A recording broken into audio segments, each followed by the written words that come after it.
Bismillahirrahmanirrahim. Today's topic of discussion is revision of personal identity. तो personal identity के अंदर हमने अ, यहाँ तक पढ़ लिया था कि 30 से किस तरह से एज को डिटरमिन कर सकते हो।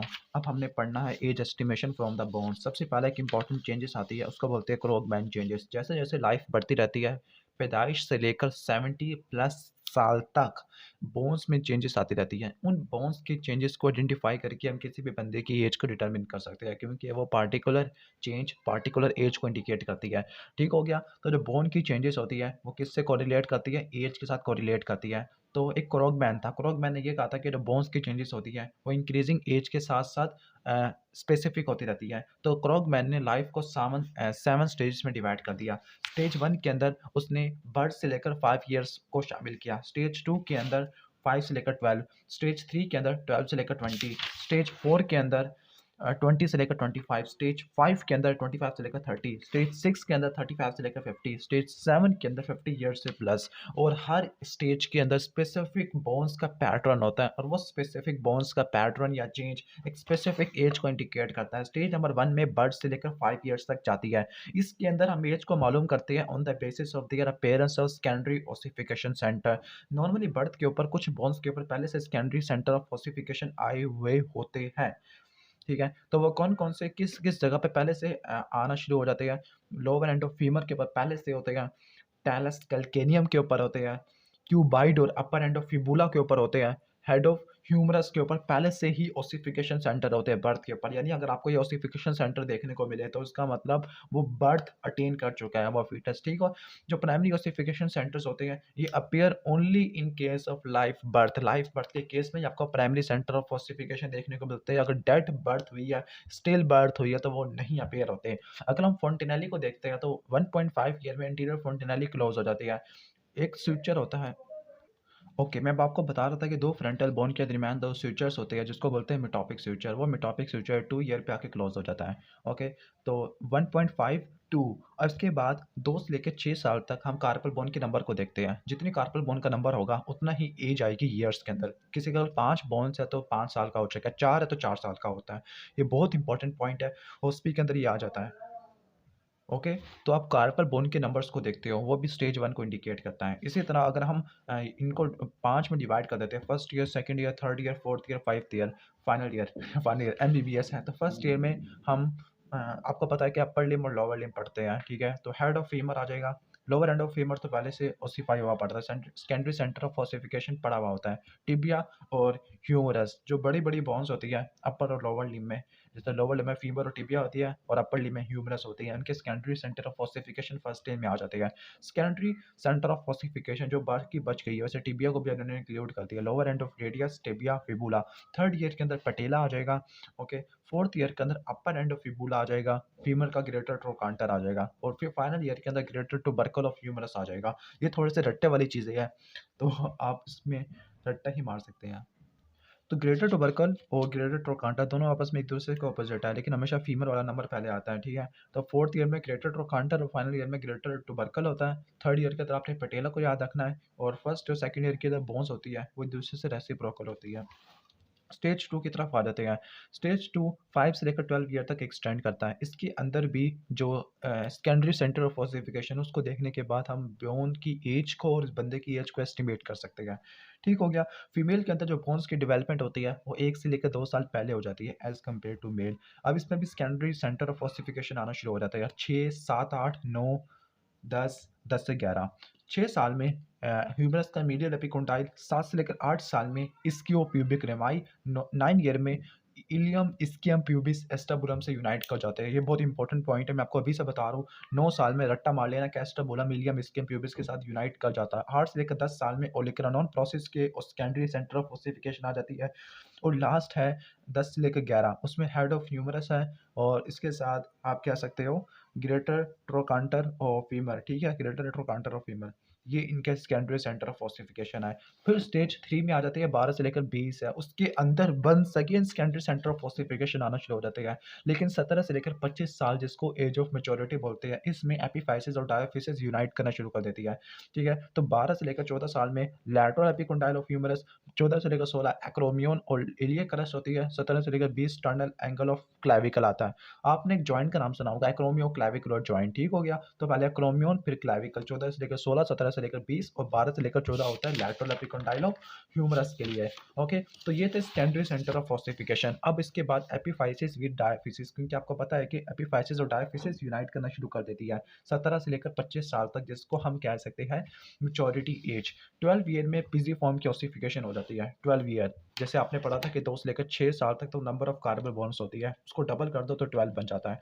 13 से लेकर 14, पीछे अगर 13 से लेकर 14 वैसे कहीं भी नहीं था, 12 से लेकर 14 का तो वहाँ पे लैटरल एपिकोंडाइल ऑफ ह्यूमरस था। ठीक है, तो मैं बताना इसलिए चाह रहा हूँ कि 12 टू 14 अगर आप रट्टा मार लो तो यहाँ पे भी लैटरल एपिकोंडाइल फ्यूज कर जाता है। ठीक हो गया, 15 से लेकर 16 वाला फैक्टर था, तो वहाँ पर 15 से लेकर 16 में एक्रोमियन था। एक्रोमियन किसका प्रोसेस होता है? स्कैपुला का होता है। ठीक है, तो कोराकोइड स्कैपुला के साथ फ्यूज कर जाता है, ओलिकेरानोन अल्ना के साथ हो जाता है। जो ओलिकेरानोन था वो 8 से लेकर 10 साल में था सेकेंडरी सेंटर ऑफ ऑसिफिकेशन। 16 से लेकर 18 साल तक तमाम एपिफाइट्स डायफिसिस के साथ यूनाइट कर जाती है एल्बो जॉइंट के ऊपर, लेकिन मीडियल एपिकोंडाइल अभी तक ज्वाइन नहीं करेगा। ठीक है, इसके बाद हम देख लेते हैं स्टेज 4। स्टेज 4 20 से लेकर 25 ईयर्स तक एक्सटेंड करता है। इसके अंदर तमाम एपिफाइसिस यूनाइट हो जाती है एल्बो के ऊपर at elbow except the medial end of clavicle. Medial end of the clavicle यहाँ ही जाके फ्यूज नहीं होता। ठीक हो गया, इसके बाद नेक्स्ट देख लेते हैं कि जो स्टेज 1 टू 4 है इनको एनर्जेटिक फेजेस भी बोलते हैं। अब इसमें 20 ईयर में कुछ जॉइंट्स की आना शुरू हो जाती है, उसको आप छोड़ो। 18 से लेकर 22 में आपने ये याद रखना है कि जो बेजी ऑक्सीबेट होती है बॉडी ऑफ स्पिनाइड के साथ फ्यूज कर जाती है। 23 साल में सैक्रल वर्टिब्रा आपस में एक दूसरे से फ्यूज कर जाती है, और 25 में तमाम एपिफाइसिस यूनाइट कर जाती है सिवाय मीडियल एपिकोंडाइल ऑफ ह्यूमरस। ठीक हो गया, मीडियल एपिकोंडाइल ऑफ ह्यूमरस के अलावा बाकी सारी की सारी एपिफाइसिस यूनाइट कर जाती है। इसके बाद आप आ जाओगे 25 से लेकर 50 ईयर्स। 25 से लेकर 50 ईयर्स में आपको डेवलपमेंटल और डीजनरेटिव चेंजेस देखने को मिलती है। ठीक हो गया, ओके, यही आपको 25 से लेकर 35 से लेकर 50 में देखने को मिलेगा। ठीक है, तो जैसे और स्कल के जो सूचर्स होते हैं उनकी क्लोयर भी आपने याद रखनी है। सबसे पहले आपने एक तरतीब इस तरह से याद रखनी है, पहले सजिटल आएगा, फिर कोरोनल सूचर आएगा, फिर लैम्बडॉइड आएगा, फिर पैराटोमास्टॉइड स्क्वेमस सूचर है, और लास्ट आ जाएगा स्फिनोपराइटल सूचर। 30 से लेकर 35 है, और फिर इसके बाद आपने 35 से लेकर 40, 45 से लेकर 50, 55 से लेकर 60, यानी ये स्टार्ट 55 से हो रही है, 35, 45, 55, 5 की रेंज आ रही है। ठीक हो गया, और लास्ट में जो 70 ईयर है वो स्फिनोपराइटल सूचर आ जाते हैं। स्टेज 6 के अंदर मजीद स्कल की जो ओब्लिटरेशन और सूचर होती है, डीजनरेटिव चेंजेस आना शुरू हो जाती है, जो एंड्स की लिपिंग होना शुरू हो जाती है, जॉइंट स्पेसिस लॉस होना शुरू हो जाती है, ऑस्टियोपोरोसिस होने देखने को मिलती है। स्टेज 7 50 ईयर से प्लस की एज को बोलते हैं। इसके अंदर जो यहाँ पे लिखा है lipoid joint sternum at the edge of, यहाँ पे लिखा है कि जो मैनुब्रियम होती है वो स्टर्नम को ज्वाइन करती है 45 ईयर के बाद। Greater corn of hyoid bone 60 year तक जाके करता है, और लैरेंजियल और कोस्टल कार्टिलेज की ऑसिफिकेशन ये भी 60 ईयर्स के बाद देखने को मिलती होती है। ओके, अब यहाँ पे एक चीज़ लिखी हुई है कि जो बोन से आप एज के एस्टिमेशन मालूम कर सकते हैं वो गुड होती है बिटवीन द 18 टू 25, और फीमर बहुत इंपॉर्टेंट बोन है अगर आपने हाइट को और वेट्स को देखना है एज की डिटर्मिनेशन के लिए। ठीक हो गया, ओके। अब यहाँ पे केस लिखा हुआ है, वो केस ये है कि अगर आपका कोई केस आता है कि एक 16 ईयर ओल्ड गर्ल है, उसकी एज का सर्टिफिकेट बनाना है, तो आप एज को कैसे मालूम करोगे? पहला नंबर 1 है teeth, number 2 bones, number 3 height और वेट को देखोगे, number 4 other parameters, number 5 minor science. Okay, अब इन सब हेडिंग के अंदर कवर करेंगे। सबसे पहला determination of age from teeth. Okay, तो अगर तकरीबन हम अंदाजे से देखेंगे, अगर वो 16 ईयर की है तो तकरीबन तमाम परमानेंट टीथ को निकल जाना चाहिए except the third molar teeth. Third molar teeth की इरप्शन टाइम 17 से लेकर 25 तक होती है। ओके, अगर थर्ड मोलर टीथ एब्सेंट है तो मैंडिबल को इतना ज़्यादा ग्रो हो जाना चाहिए कि वो थर्ड मोलर टीथ की इरप्शन को हैंडल कर सके। अगर थर्ड मोलर टीथ की इरप्शन हो चुकी है तो वो 17 से अबव है, 17 से लेकर 25 है। ओके, जो रूट की कैल्सिफिकेशन होती है वो 18 से लेकर 25 साल में जाके कंप्लीट हो जाती है। ओके, ठीक हो गया। यहाँ पे वो ये भी कह रही है कि आपको टेम्परेरी और परमानेंट टीथ को डिफरेंशिएट करना चाहिए, क्योंकि जो टेम्परेरी टीथ होते हैं वो 13 साल तक पड़े हुए होते हैं, और इस पीरियड को बोलते हैं period of mixed dentition. Okay, the period of mixed dentition. इसके बाद नेक्स्ट चलते हैं अच्छा, ये तो था लिविंग। अगर डेड पर्सन है तो डेड पर्सन में अबव मेंशन क्राइटेरिया के अलावा बॉयड मेथड आपने देखना है, जिसको इंक्रीमेंटल लाइन बोलते हैं। न्यू नेटल लाइन जो बर्थ पे वेल मार्क्ड होती है, कुछ स्टेप्सन मेथड होता है, ठीक है। तो डेड वाले केस के अंदर हम 3 मेथड को स्पेसिफिकली यूज़ करते हैं। इसकी बात है age determination from the bones. Okay, living और या डेड, इन दोनों के केस में आपने एक्सरे कराना है और इन पॉइंट्स को देखना है कि अगर वो 18 या 16 साल की है तो पिज़िफॉर्म बोन को मौजूद होना चाहिए, क्योंकि पिज़िफॉर्म की ओसिफिकेशन 12 साल में हो जाती है। ओके, और number of carbon bone indicate करते हैं नंबर ऑफ एज, वो भी फर्स्ट एज के अंदर। ओके, फिर इसके बाद जो फ्यूजन होती है अपर एंड ऑफ द रेडियस की, अब आपको दिखाता हूँ अपर एंड ऑफ द रेडियस की फ्यूजन कब होती है।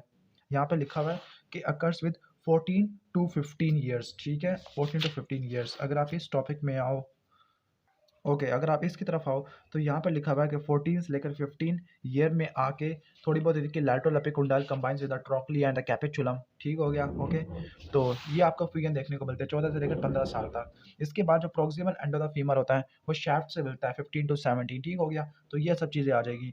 इसके बाद है age determination from the height. अब हाइट और वेट को मेजर करेंगे और उसको स्टैंडर्ड चार्ट से कंपेयर करेंगे, तब भी आप एज को डिटर्मिन कर सकते हो। उसके अलावा कुछ अदर पैरामीटर्स भी होते हैं, ठीक है। अदर पैरामीटर्स में primary sexual characteristics well develop होने चाहिए, प्यूबिक और एक्सिलरी हेयर को डार्क होना चाहिए, ब्रेस्ट की डेवलपमेंट वगैरह होनी चाहिए, लेकिन इसकी भी वेरिएशंस होती हैं डिपेंडिंग अपॉन एनवायरनमेंट क्या है या न्यूट्रिशन फैक्टर क्या है।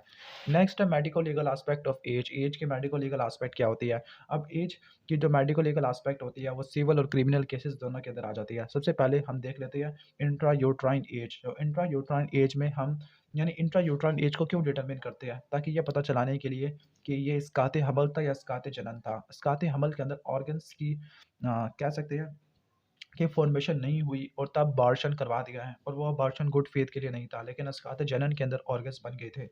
तो जो इसका टाइम ड्यूरेशन होता है वो 18 वीक और 9 वीक्स है, सॉरी 8 वीक्स और 9 वीक्स होता है। तो ये तो हो जाएगा intra uterine life. Extra uterine हम में क्यों एज को डिटरमिन करते हैं, ताकि ये पता चला सके इसका पीरियड क्या चल रहा है, कि वो इन्फेंट है या स्कूल गोइंग है। स्कूल गोइंग जो एज होती है वो 5 साल तक होती है, ठीक है। जो चाइल्ड होता है वो 15 साल से नीचे वाले को चाइल्ड बोलते हैं, और 15 साल से ऊपर और 18 से नीचे वाले को एडोलेसेंस बोलते हैं। आइडेंटिफिकेशन के लिए भी हम एज को डिटरमिन करते हैं। फॉर एग्जांपल आईडी कार्ड बनाने के लिए जो एज होती है वो 18 साल होती है।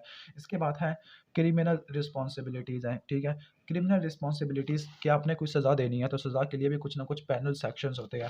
फॉर एग्जांपल अगर कोई बच्चा 7 साल से कम उम्र का है तो उसको ये नहीं पता चलेगा कि इसने कोई जुर्म किया है। उसको अपने जुर्म का आइडिया नहीं होगा, या वो ये पहचान नहीं सका होगा कि इसने जो काम किया है वो जुर्म के दायरे में आता है, ठीक हो गया। ओके, तो इसको सज़ा नहीं दी जा सकती। ये जिस सेक्शन के अंदर डिफाइन किया हुआ है उसका नाम है 82 पाकिस्तान पेनल कोड। ओके, इसके बाद है अंडर 17 ईयर्स, ठीक हो गया। अंडर 17 ईयर्स में लिखा हुआ है कि अगर वो डैमेज करता है अगर ट्रेन के हवाले से रेलवे एक्ट है, टिकट के बगैर ट्रैवल कर रहा है या वो नुकसान पहुंचाता है तो उसको सज़ा दे जा सकती है। लेकिन ऊपर क्राइम लिखा हुआ था, लेकिन नीचे इन्होंने रेलवे वाला कुछ बताया हुआ है, अबव 7 एंड बिलो 12। लेकिन अगर वो 7 से ऊपर है, 12 से नीचे है और इसने कोई जुर्म किया है, कोई क्राइम किया है, तो उसको उसकी जो इसके यानी इस कहने का मतलब वो इतना मैच्योर तो हो चुका है कि वो समझ सकता है कि उसने जो किया था उसका क्या नतीजा निकलने वाला है, तो उसको कोई ना कोई सज़ा दी जा सकती है। अदालत भी उसको सज़ा दी जा सकती है अगर अदालत ये समझती है कि उस बच्चे ने जानबूझ के काम किया है और उसको पता था। इसके अलावा यहाँ पे लिखा हुआ है अंडर 12 ईयर्स। जो अंडर 12 ईयर्स है वो बंदा या वो बच्चा कोई वैलिड कंसेंट प्रोवाइड नहीं कर सकता। कोई अगर इसने कोई ट्रीटमेंट प्रोवाइड करना है या कोई विटनेस के तौर पे आना है, ठीक है, इस केस में जो गार्डियन होता है वो कंसर्न प्रोवाइड करता है। इसके अलावा है अंडर 18 ईयर्स, ठीक है। अंडर 18 ईयर्स जो होते हैं वो बंदा भी कोई वैलिड कंसेंट नहीं दे सकता। ओके, तो इस केस में भी हम गार्डियन से ही हम इसको यूज़ करते हैं फॉर द कंसेंट। इसके बाद है मैरिज कॉन्ट्रैक्ट।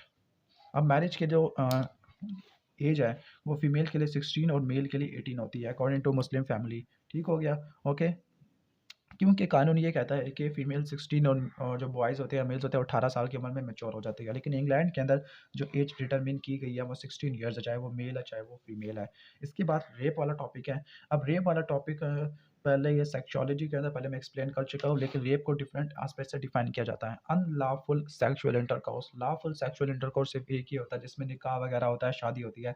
लेकिन मैरिज के अलावा जो भी सेक्सुअल इंटरकोर्स होता है उसको बोलते हैं अनलॉफुल सेक्सुअल इंटरकोर्स, ठीक हो गया। और अनलॉफुल सेक्सुअल इंटरकोर्स हुआ हुआ है या कंसेंट ली थी या नहीं ली थी, इवन कि उसकी एज 14 ईयर्स थी या 14 से नीचे थी, कंसेंट नहीं ली, चाहे वो जितनी मर्जी एज की थी, या अपनी वाइफ के साथ करता था लेकिन वो वाइफ उसकी 13 ईयर्स से नीचे की थी, ठीक हो गया। और कंसेंट वो जो होनी चाहिए, अगर रेप के अंदर नहीं आना तो वो फेयर के अलावा होनी चाहिए, फोर्स के अलावा होनी चाहिए, फ्रॉड के अलावा होनी चाहिए, कोई मेंटल कंडीशन के अलावा होनी चाहिए कि बंदा कोई पागल तो नहीं था, ठीक हो गया। ओके। अब यहाँ पे लिखा हुआ है इंग्लिश लॉ में कि जो बॉय होता है 14 साल से कम उम्र वाला जो लड़का होता है वो रेप नहीं कर सकता, लेकिन पाकिस्तान के अंदर, इंडिया के अंदर ऐसे कोई एज लिमिट नहीं होती, ठीक है। इसके बाद अटेनमेंट ऑफ मेजॉरिटी होती है या मेचॉरिटी होती है, तो 18 साल रखी गई है, किसके लिए, मेल्स के लिए रखी गई है, और आई डी कार्ड वगैरह भी 18 साल तक ही बन जाता है। ओके। इसके बाद आई थिंक इसके बाद जो नेक्स्ट हेडिंग है वो किसी काम की नहीं है। अब ये टॉपिक है किडनैपिंग और एब्डक्शन है, इसको मैंने सेक्सोलॉजी वाली वीडियो के अंदर कवर कर लिया है। ओके। तो हम इस वीडियो को यहाँ पे ख़त्म कर देते हैं। इसके बाद जो कंजेनिटल फीचर्स है, बर्टीलियन सिस्टम है, डेक्टालोग्राफी है, एंथ्रोपोमेट्री है, उसको नेक्स्ट वीडियो में कवर करेंगे। और ये चैप्टर मोस्ट प्रोबेबली 1 से लेकर 2 पार्ट्स में ख़त्म हो जाएगा। अगर आपको ये वीडियो अच्छी लगी है तो वीडियो को लाइक कर देना, चैनल पर नए हो तो सब्सक्राइब कर देना। Thanks for watching this video. अल्लाह हाफिज़।